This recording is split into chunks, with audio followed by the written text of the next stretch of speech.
오늘은 인자하신 하나님께 감사하라라는 제목으로 말씀 나누겠습니다. 사랑하는 사람에게 무언가를 받아보신 적이 있으십니까?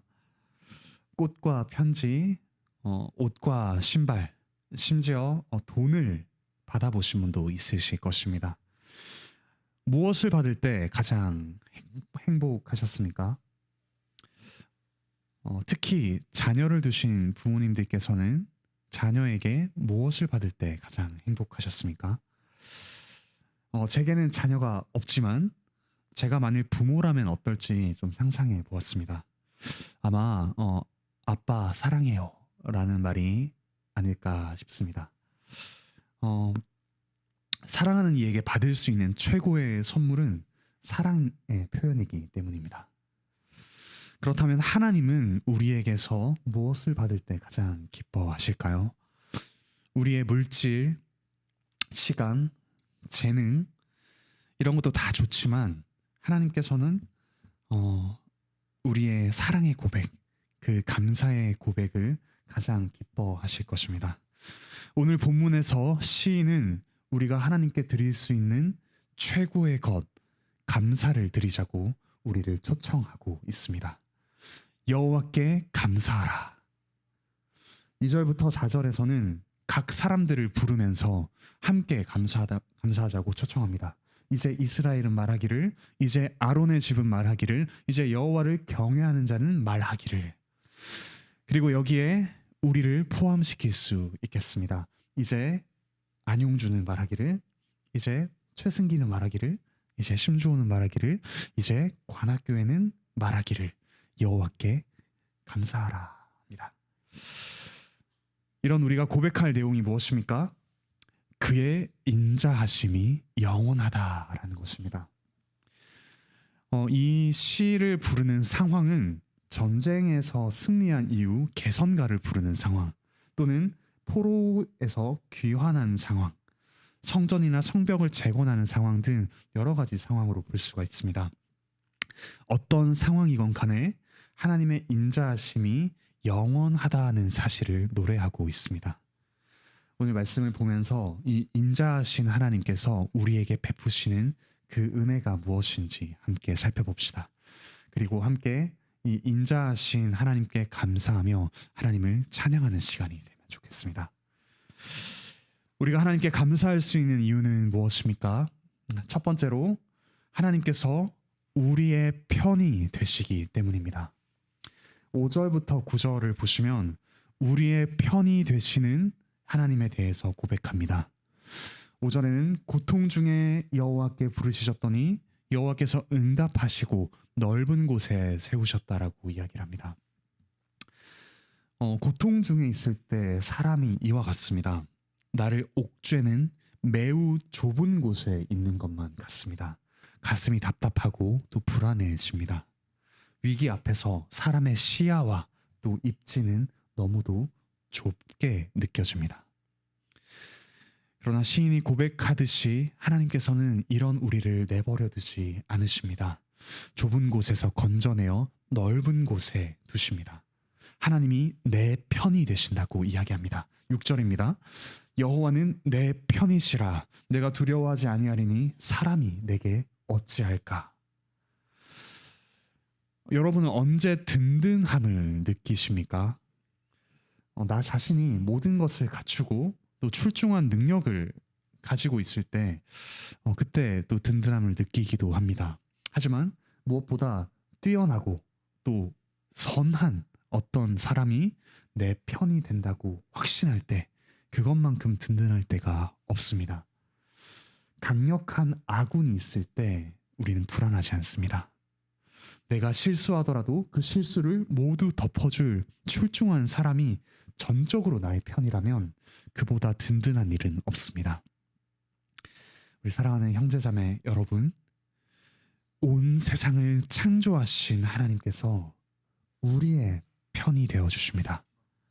모든 것을 창조하시고 또 모든 것을 지금도 다스리고 계시는 그 하나님께서 우리의 편이시라고 말씀하십니다. 그러므로 위기와 고통 중에 계신다면 하나님께 부르짖읍시다. 우리의 입을 창조하신 하나님께서 우리의 간구를 들으십니다. 우리의 마음을 지으신 분께서 우리의 깊은 탄식을 알고 계십니다. 그리고 온 세상을 말씀으로 창조하신 하나님께서 우리의 편이 되어 주십니다. 돈도, 우리의 마음도, 자녀의 방황도, 몸과 마음의 아픔도 그것들을 창조하신 하나님보다 결코 크지 않습니다. 하나님께 피하십시오. 8절 9절 말씀입니다. 여호와께 피하는 것이 사람을 신뢰하는 것보다 나으며 여호와께 피하는 것이 고관들을 신뢰하는 것보다 낫도다. 이 말씀을 믿으며 우리의 편이 되어주시는 하나님께 부르짖고 또 하나님께 피하는 우리 모두가 됩시다. 우리가 하나님께 감사할 수 있는 두 번째 이유가 있습니다. 하나님이 우리의 편이 되실 뿐만 아니라 우리에게 승리를 가져다 주시기 때문입니다. 10절부터 13절 말씀을 보시면 시인은 적들에게 둘러싸인 상황을 이야기합니다. 더 이상 물러설 곳이 없는 꽉 막힌 상황이라는 말입니다. 그때 하나님께서는 그저 곁에 계실 뿐만 아니라 그분의 이름을 걸고서 적들을 끊어버리게 힘을 주십니다. 때로 우리는 앞뒤가 꽉 막힌 것만 같은 상황에 처하기도 합니다. 직장에서 위기를 겪기도 하고 사랑하는 사람에게 배신당하기도 하며 또 몸과 마음의 위기를 겪기도 합니다. 그러나 하나님께서는 우리에게 가장 좋은 것을 가장 좋은 때에 주시는 인자하신 분이십니다. 우리가 당한 그 위기조차 우리의 편이 되시는 하나님을 찬양하는 기회로 만드십니다. 하나님을 더욱 깊이 신뢰하며 사랑하는 기회로 만드십니다. 우리의 인격을 더욱 다듬고 또 더욱 잘 사랑하는 사람으로 빚으시는 계기로 만들어 주십니다. 사실 우리는 우리의 경험과 우리의 지식과 우리의 감정으로 상황을 판단합니다. 하지만 하나님의 능력은 우리의 판단을 뛰어넘습니다. 저는 고3 때 얼마 전에 수능이었죠. 네, 고3 때 모의고사 평균 점수보다 50점이 떨어진 수능 점수를 받게 되었습니다. 그리고 대학에 와서 무려 군대를 빼고 7년 가까이 지냈습니다. 당시의 판단으로는 고3의 실패요, 대학생의 낭비였습니다. 하지만 하나님께서는 이 재수 생활을 통해서 또 이 기나긴 대학 생활을 통해서 저의 계획과 또 저의 판단을 뛰어넘고 하나님을 의지하면서 또 제 시간을 또 저의 계획을 하나님께 드릴 수 있는 인격으로 저를 빚어 가셨습니다. 저의 타이밍이 아니라 하나님의 타이밍을 신뢰하는 사람으로 만들어 주셨습니다. 그 시기가 없었다면 저는 여전히 저의 타이밍이 아니고서 너무도 불안해할 것이고 저의 계획대로 되지 않는 상황을 두고 한없이 일희일비하며 살아갔을 것입니다. 하지만 그 시기를 통해서 하나님께서 제게 주신 큰 선물은 하나님에 대한 신뢰와 또 어떤 상황에도 일희일비하지 않을 수 있는 넉넉한 마음입니다. 오늘 말씀의 17절, 18절에서 시인 역시 죽을 것 같은 위기에 처했다고 합니다. 하지만 하나님께서 오히려 그 상황을 통해서 그분이 하시는 일을 보이셨고 또 시인을 연단시키셨음을 노래하고 있습니다. 그의 자신의 잘못, 그 범죄로 인해서 하나님께서 경책하셨지만 그 상황으로 오히려 시인은 하나님을 찬양하며 노래할 수 있게 되었습니다. 이처럼 하나님은 우리의 문제를 해결하시며 또 우리에게 승리를 주십니다. 그런데 우리의 방식대로 꼭 하진 않으십니다. 하나님은 우리가 온갖 지혜와 경험과 연륜으로 만들어 놓은 그 방법과는 비교할 수 없는 놀라운 방식으로 우리에게 승리를 주시는 분이십니다. 그리고 심지어 우리의 잘못으로 벌어진 상황조차 하나님께서 우리를 빚으시고 승리를 주는 기회로 삼으십니다. 그리고 다른 사람이 우리에게 행한 너무도 억울하고 슬프고 힘든 일조차 하나님께서는 하나님을 찬양하는 기회로 만드시는 분이십니다. 그것을 놀라운 은혜의 통로가 되게 그러므로 우리의 상황에 일희일비하지 말고, 비록 지금은 너무 더디게 느껴질지라도, 또 사방이 포위된 것 같더라도 이 모든 상황을 통해서 가장 좋은 것을 가장 좋은 때에 주시는 하나님께 감사합시다. 이 위기 가운데, 고통 가운데 앞당겨 하나님께 감사를 드립시다. 우리가 하나님께 감사할 수 있는 세 번째 이유는 하나님께서 우리를 존귀하게 만드시기 때문입니다. 22절을 보시면 유명한 구절이 나옵니다. 건축자가 버린 돌이 집 모퉁이의 머릿돌이 되었다. 위기를 겪는 사람은 작아집니다. 한없이 약해지고 초라해 보이기도 합니다.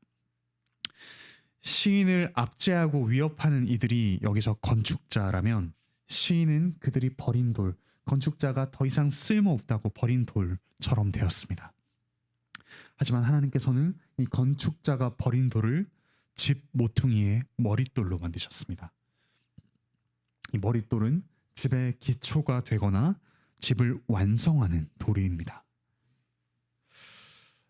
사람의 가치를, 존귀함을 무엇으로 매길 수 있을까요? 일반적으로는 경제력, 그리고 사회적 지위, 사람 간의 관계에서는 예의나 센스 등으로 사람의 가치를 매기곤 합니다. 그에 따라 사람의 등급이 나뉘기도 합니다. 하지만 하나님께서 우리를 보시는 기준은 그와는 다릅니다. 위기와 고통을 겪으며 한없이 작아진, 그래서 사람들이 보기에는 그 무엇에도 당장에 쓸모가 없어 보이는 그런 우리조차 하나님께서는 가장 존귀한 자라고 불러주십니다. 위기와 고통의 시간을 지나는 동안 우리가 얻는 가장 좋은 것이 있다면, 하나님께서 그런 우리가 잘 나갈 때든, 우리가 하나님 앞에 신실할 때든, 아니면 우리가 가장 못나 보일 때든, 하나님 앞에 결코 신실하지 못해 보일 때든 상관없이 우리를 가장 존귀한 자라고 여겨주신다는 그 사실을 깨닫는 것입니다.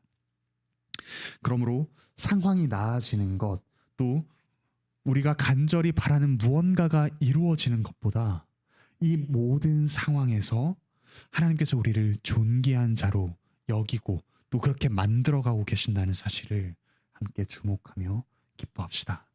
하나님은 우리가 사랑스러워서 우리를 사랑하신 것이 아닙니다. 우리를 사랑스럽지 않은 우리를 이미 사랑하셨고, 또 사랑스러운 자로 만들어가기 위해 우리를 지금도 사랑하고 계십니다. 우리를 사랑하신다는 하나님의 복음을 들으십시오. 예배 가운데 우리를 찾아오셔서 우리에게 말씀하시는 하나님의 사랑의 말씀을 들으십시오. 또 하나님께서 존귀하게 여기는 자답게 우리의 행실을 하나님께 정직하게 회개하며 또 존귀하게 이 땅에서의 삶을 살아가시길 바랍니다. 우리를 존귀하게 여기지 않는 사람들이 참 많습니다. 우리를 무시하는 이들, 선을 악으로 갚는 이들, 또 우리를 함부로 판단하는 이들이 있습니다. 심지어 가까운 이들조차 그렇게 하기도 합니다. 하지만 우리는 그들과는 비교할 수 없이 존귀하신 하나님께서 가장 존귀한 자로 여겨주시는 사람들입니다. 그러므로 존귀한 자답게 악을 악으로 갚지 말고 사랑받는 자답게 여유를 가집시다. 그들을 선대합시다. 복수는 통쾌하고 또 강렬하며 짜릿하지만 선대와 사랑은 고통스럽더라도 존귀한 우리의 가치를 드러냅니다. 마지막으로 우리는 그리스도 안에서 하나님께 감사합니다. 좀 전에 읽은 22절의 말씀은 사실 예수님을 가리키는 말씀입니다. 유대인 종교 지도자들에게 버림받으신 예수님께서 가장 중요하신 분으로서 드러났습니다. 그리고 우리는 이 예수님 안에서 참으로 하나님께 감사할 수 있습니다. 제가 앞서 말씀드린 세 가지 감사의 이유를 생각해 보더라도 우리는 하나님께서 우리의 편이 되시는 것을 항상 온전히 믿지는 않습니다. 그리고 우리는 그때그때 상황에 따라서 일희일비하면서 하나님께서 우리에게 승리를 주신다는 사실을 온전히 믿지도 않습니다. 사람들의 평가와 또 자신의 판단에 사로잡혀서 우리를 존귀하다 여기시는 그 하나님의 말씀을 잘 믿지도 못합니다. 그러나 우리는 참으로 하나님께 감사를 드린 예수 그리스도 안에서 하나님께 감사할 수 있습니다. 예수님께서 어떠셨습니까? 어떤 상황에서도 하나님께 감사를 드리셨습니다. 십자가를 생각해 보십시오. 십자가에서는 그 누구도 예수님의 편이 되어주지 않았습니다. 십자가를 지고 가는 길은 실제로 아주 먼 길입니다. 꽤 긴 길을 십자가를 지고 걸어가게 되었습니다. 도중에 누군가가 이 재판은 불의하다라며 이의를 제기한다면 다시금 재판이 열릴 수도 있었습니다. 십자가가 그 십자가와 같은 끔찍한 형벌을 내리기 위해서 그만큼 신중해야 했기 때문입니다. 하지만 잘 아시다시피 그 누구도 예수님께서 십자가를 지고 걸어가시는 중에 그분의 편을 자청한 사람은 없었습니다. 그리고 하나님 아버지마저도 예수님의 편이 되어주지 않으셨습니다. 나의 하나님, 나의 하나님, 어찌하여 나를 버리셨나이까 외치셨지만 하나님 아버지께서는 침묵으로 일관하셨습니다. 예수님께서 사람들의 온갖 조롱을 받으시는데도 그 누구도 그분의 편이 되어주지 않으셨습니다. 예수님께서 세례를 받고 올라오실 때 하나님께서는 이는 내 사랑하는 아들이요 내 기뻐하는 자다 라고 말씀하셨지만 정작 그 증언이 필요한 십자가에서는 하나님 아버지께서는 침묵으로 일관하셨습니다. 하지만 예수님께서 십자가에서 무엇이라 말씀하셨습니까? 그 십자가 위에서도 하나님께 감사를 드리며 이렇게 말씀하셨습니다. 내 영혼을 아버지께 맡깁니다. 예수님께서는 또한 그 이전까지 공생애 동안 모든 승리를 거두셨는데 그 승리를 무색해 하는 패배를 십자가 위에서 겪으셨습니다. 사람을 고치시고 귀신을 쫓아내시며 심지어 죽은 자를 살리셨던 예수님께서 무력하게 손과 발이 못 박힌 채 십자가에서 죽으셨습니다. 그분의 이전의 모든 기적과 성공, 승리는 이 십자가에서 부정되는 것만 같았습니다. 패배가 확정되는 것만 같았습니다. 하지만 예수님께서는 바로 그 십자가의 자리에서 이렇게 외치셨습니다. 다 이루었다. 예수님께서는 또한 십자가에서 가장 비천한 모습이 되셨습니다.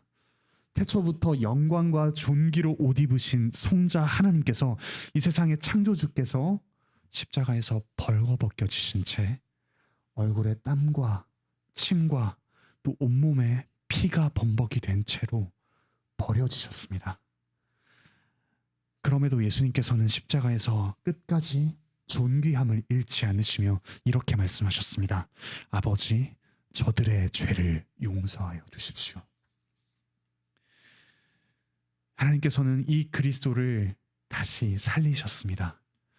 감사할 수 없는 상황, 하나님의 인자하심이 가려진 것만 같은 상황, 또 하나님이 편히 되어주시기는커녕 대적하시는 것만 같은 그 상황, 또 예수님의 패배가 확정된 것만 같은 상황, 가장 비참한, 가장 비천해진 것만 같은 그 상황에서도 예수님께서는 끝까지 하나님께 감사를 드리셨습니다. 바로 우리를 위해서 말입니다. 그리스도 안에서 우리는 이제 확신할 수 있습니다. 그리스도 안에서 우리는 하나님께서 우리의 편이 되시며 우리에게 승리를 주시고 우리를 존귀케 하신다는 사실을 확신할 수 있습니다. 하나님께서 하나밖에 없는 존귀한 아들을 십자가에 그렇게 내어주실 정도로 우리에게 그 은혜를 베풀기를 마다하지 않으셨기 때문입니다. 그러므로 사랑하는 우리 형제자매 여러분, 하나님의 인자하심은 영원합니다.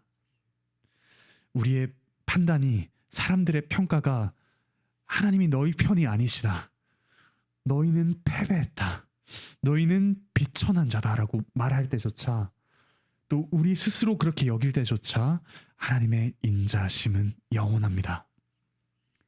십자가에서 예수 그리스도의 감사로 인해서 우리가 그렇게 감사를 드릴 수 있게 되었습니다. 그러므로 사랑하는 우리 관악교회 형제자매 여러분, 우리 함께 그리스도 안에서 하나님께 감사를 드립시다. 그리스도 안에서 우리의 편이 되어 주시는 하나님 아버지께 감사를 드립시다.